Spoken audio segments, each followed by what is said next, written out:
ಅಣ್ಣ, ಈಗ ಫ್ರೆಂಡ್ಸ್ ಜೊತೆ ಹೊರಗಡೆ ಹೋಗ್ತಾ ಇದೀವಿ, ಗಾಡಿ ಸ್ವಲ್ಪ ಕೊಡ್ತೀಯಾ? ಏನು ಗಾಡಿ ಬೇಕಾ? ನಿನ್ನ ನೈಟ್ ಪಿಜ್ಜಾ ಕೇಳಿದಕ್ಕೆ ಬರೀ ಅರ್ಧ ಮಾತ್ರ ಕೊಟ್ಟೆ, ಕೊಡಲ್ಲ ಹೋಗೆ. ಗಾಡಿ ಕೇಳಿದ್ರೆ ಕೊಡಕ್ಕಾಗಲ್ಲ, ನೀನೊಬ್ಬ ಅಣ್ಣನ, ಹೋಗೋ.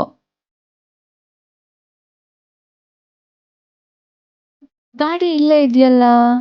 ಅಮ್ಮ, ಅಣ್ಣ ಎಲ್ಲಿ? ಗಾಡಿ ಎಲ್ಲ ಇಟ್ಬಿಟ್ಟು ನಡ್ಕೊಂಡದ ನೋಡೆ.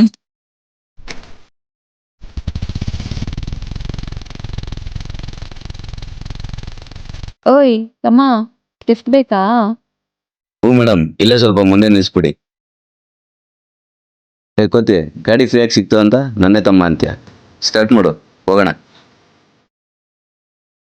ಜೀವನದಲ್ಲಿ ಎಷ್ಟೇ ಏರಿಳಿತಗಳು ಬಂದ್ರು ಕೈ ಬಿಡದ ಏಕೈಕ ಸಂಬಂಧ ಅಂದ್ರೆ ಅಣ್ಣ ತಂಗಿ. ಜಗಳ ಆಡಲು ಕಾರಣ ಬೇಕು, ಆದ್ರೆ ಪ್ರೀತಿಸಲು ಯಾವುದೇ ಕಾರಣ ಬೇಡ. ಈ ರಕ್ಷಾ ಬಂಧನ್ಗೆ ಎಲ್ಲ ಅಣ್ಣ ತಂಗಿಯರಿಗೂ ಒಂದು ಮಾತು: ಬಂಧನ ಕೈಗೆ ಕಟ್ಟೋ ರಾಖಿ ಮಾತ್ರ ಅಲ್ಲ, ಒಬ್ಬರಿನೊಬ್ಬರು ಯಾವ ಪರಿಸ್ಥಿತಿಯಲ್ಲೂ ಬಿಡದಿರೋ ಭರವಸೆ.